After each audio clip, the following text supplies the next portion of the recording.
और मुख्यमंत्री पुष्कर सिंह धामी जो कि जोशीमठ में है, प्रभावितों से मुलाकात कर रहे हैं, बातचीत कर रहे हैं, उसके बाद प्रेस कॉन्फ्रेंस में क्या जानकारी दे रहे हैं वो आपको दिखाते हैं। से जूझते हैं और इस बार दुर्भाग्य से ये जोशीमठ का क्षेत्र जो कि हमारे भूगर्भ वैज्ञानिक पर्यावरणविद इसको 20 से 30% ऐसा मान रहे हैं कि जो आपदाग्रस्त हुआ है। और अभी इसके बाद हमारी 4 धाम यात्रा चलनी है। कुछ महीनों बाद 4 महीने 5 महीने बाद 4 धाम यात्रा चलनी है। होली में यहाँ पर विंटर्स गेम्स होने हैं और इसी प्रकार से पहले एक बार वरुणावत पर्वत उत्तरकाशी में बड़ी आपदा आई थी। केदारनाथ की बहुत बड़ी आपदा आई थी। अभी मालपा में, धारचूला में, रैणी में अनेकों स्थानों पर आपदा आती है और आपदा के बाद स्थितियां सामान्य भी होती हैं। अपने सपनों का बिजनेस शुरू करने के लिए आपको कोई भी बैंक बिजनेस लोन नहीं दे रहा? बिजनेस लोन लेने का सीक्रेट जानना चाहते हो तो फ्रीडम ऐप को अभी डाउनलोड कीजिए। उत्तराखंड एक ऐसा राज्य है जहां पूरे देशवासियों की श्रद्धा, आस्था और विश्वास का केंद्र भी है। इसलिए ये कहना कि पूरा उत्तराखंड डूब रहा है, पूरा उत्तराखंड संकटग्रस्त है, हाँ ये जरूर है कि हम लोग परेशानी में आए हैं। जोशीमठ के लोग आपदा से प्रभावित हुए हैं, लेकिन हम भगवान से प्रार्थना करते हैं कि भगवान बद्री विशाल जी, भगवान नरसिंह जी, बाबा केदार हम पर कृपा करेंगे। हमारा जोशीमठ फिर से आपदा से मुक्त होगा, अपनी पहले की जैसी स्थिति में आएगा। उसके लिए हमने जो तात्कालिक है एक सहायता राशि अंतरिम रूप से देने का निर्णय लिया है, वो केवल अभी तात्कालिक रूप से, लेकिन लंबे समय के लिए हम पुनर्वास की बात भी कर रहे हैं और इसमें हमको केंद्र की सरकार का भी पूरा सहयोग है। एनडीएमए की टीम भी यहाँ पर पूरा परीक्षण कर रही है, अन्य एजेंसियां भी परीक्षण कर रही हैं और जो भी मॉडल हो सकता है, केदारनाथ का मॉडल या वरुणावत पर्वत उत्तरकाशी का मॉडल या नया मॉडल, उसके आधार पर हम यहाँ पर पुनर्वास को आगे बढ़ाएंगे, सभी को सहायता प्रदान करेंगे। विश्वास दिला रहे हैं कि पूरी सरकार जोशीमठ के लोगों के साथ है। और यह कहना कि जोशीमठ पूरा डूब रहा है, पूरी तरह से खत्म हो रहा है, आप सब लोग भी कई दिनों से यहाँ हैं, अगर डूब रहा होता तो आप लोग कैसे होते? धन्यवाद। बद्रीनाथ की तर्ज पर मुआवजे को लेकर डिमोलिशन शुरू नहीं हो पा रहा है, उस पर कुछ विचार करेंगे? नहीं, देखिए उसके लिए हमने यहाँ पर कमेटी बनाने का निर्णय लिया है। हमारे जिलाधिकारी की उसमें एक कमेटी बन रही है, उसमें सारे नाम आ गए हैं, सारे सामाजिक संगठनों के भी लोग हैं, विभिन्न प्रतिनिधियों के प्रतिनिधि भी हैं और राजनीतिक संगठनों के लोग भी हैं। सबसे वार्ता करके जो सबसे अच्छा रास्ता होगा, उपयुक्त रास्ता होगा, सबकी सहमति से होगा, उस पर सरकार काम करेगी। आपने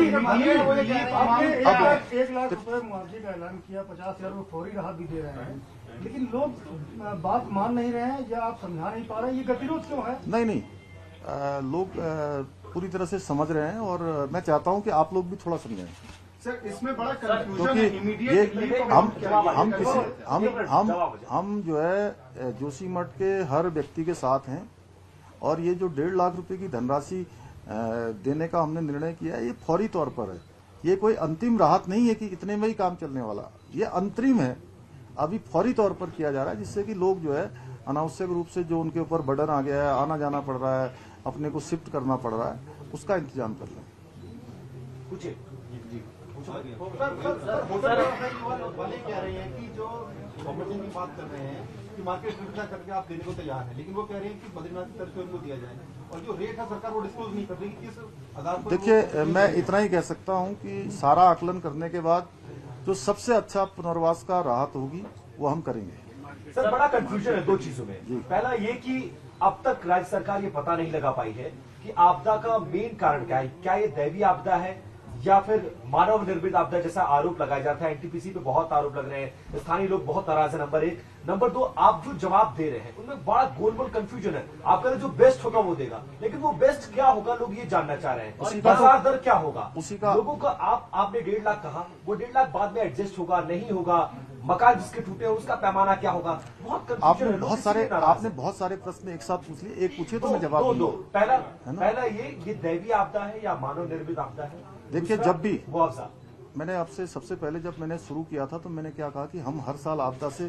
कहीं न कहीं जूझते हैं, और ये आप लोग भी समझिए, आप लोगों की भी जिम्मेदारी बनती है कि ये राज्य जो है लोगों के आने पर ही चलता है। ये चारधाम यात्रा जब लोग आते हैं तभी चलता है। अगर इस तरह का माहौल बनाया जाएगा कि यहाँ पर जो है कि सारा डूब गया है, सब खत्म हो गया है, लोग नहीं आएंगे, तो यहाँ के लोगों के लिए कितनी बड़ी परेशानी और संकट खड़ा होगा, यह भी हमको सोचना चाहिए। बहुत क्लैरिटी नहीं है मुआवजे में सर, आप कह रहे हैं हम क्लैरिटी करेंगे, हम जिम्मेदार लोग हैं, मैं मुख्य सेवक हूँ राज्य का, मैं कह रहा हूँ कि हम पूरी क्लैरिटी करेंगे और हम जिम्मेदार हैं, जिम्मेदारी से कह रहा हूँ। जैसे आज पहली बार पैकेट दिए गए और हमें दर्द है, हमें कष्ट है, हमारे राज्य के लोगों के इस समय कष्ट में है। टेंशन है टाइम को लेकर। आप सबसे पहली बार आए तो माउंटेन व्यू गए थे, आज बारिश और बर्फबारी शुरू हो रही है, लोग नहीं हटेंगे। जमीन पिछले 3 दिन से जो मैं देख रही हूँ और ज्यादा एक दूसरे के ऊपर इंक्लाइन होता जा रहा है। वक्त कम है, कुल मिलाकर काम प्रेशर ज्यादा है आप पर। नहीं, इसीलिए अभी सब कुछ सुरक्षित स्थानों पर कर रहे वो तो हैं, जो जरूरी है उनको हटाने के लिए सबसे मानेंगे, उन्हीं को बनाने के लिए तो आया हूँ मैं। सर क्या मुलाकात करेंगे अभी उनसे जाके सर, आप पर्सनली जाके? हाँ, मैं सब जगह मिल के आ रहा हूँ, अभी और जाऊंगा। मनारी इनमें क्योंकि सर प्रोटेस्ट वहीं पे हो रहा है, स्थानीय लोग जहाँ भी है मैं सबसे वार्ता करने के लिए आया हूँ, और जो कमेटी बनी है इनकी डीएम हमारे इन्होंने बनाई है, वो कमेटी में सभी लोगों को रखा गया है, सबसे वार्ता करेंगे। ये आपदा केवल सरकार की आपदा नहीं है, कुछ लोगों की आपदा नहीं है, पूरे उत्तराखंड के लोगों की आपदा है, पूरे जोशीमठ के लोगों की आपदा है, और पूरे देश के लोगों का ध्यान इस पर है। तो सबको मिलकर इसका रास्ता निकालना है, और मैं तो आप सबसे भी निवेदन करूंगा कि हमको जो है थोड़ा सा बहुत ज्यादा उस तरह से न करते हुए, क्योंकि ये आपदाएं हमारे यहाँ आती हैं, लेकिन उसके बाद स्थितियां सामान्य भी होती हैं। सर 2 सवाल कर लें प्लीज। नहीं, अभी किसी का कोई तीखा सवाल हो तो वो भी कर लें। ना कोई हमारा वो आपसे पर्सन पे कर लेंगे। आपने बहुत कर लिया, बाद में दूंगा आपसे। सर कर ले 2 सवाल प्लीज, 2 सवाल कर लेते सर, शुरू कर लें।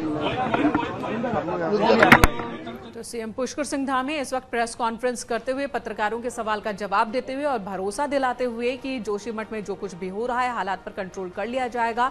जोशीमठ का एक हिस्सा है जो इस वक्त भूधसाव के जद में है, वो भी कह रहे हैं, और साथ ही कह रहे हैं कि जो प्रभावित लोग हैं उनको फिलहाल अंतरिम मदद के तौर पर 1.5 लाख रुपए दिए जा रहे हैं। आगे भी मदद सरकार करती रहेगी और आकलन किया जाएगा कि उनका नुकसान कितना हुआ है, उस हिसाब से भी भरपाई की जाएगी। ये बड़ी बात है जो उनकी तरफ से कही गई है कि ये अंतरिम राहत है, अंतिम राहत नहीं है, अभी आकलन किया जा रहा है। प्राथमिकता ये है कि एक एक जिंदगी को यहाँ से बचाया जाए, उनको सुरक्षित जगह पर शिफ्ट किया जाए, और उसी पर सरकार फोकस कर रही है।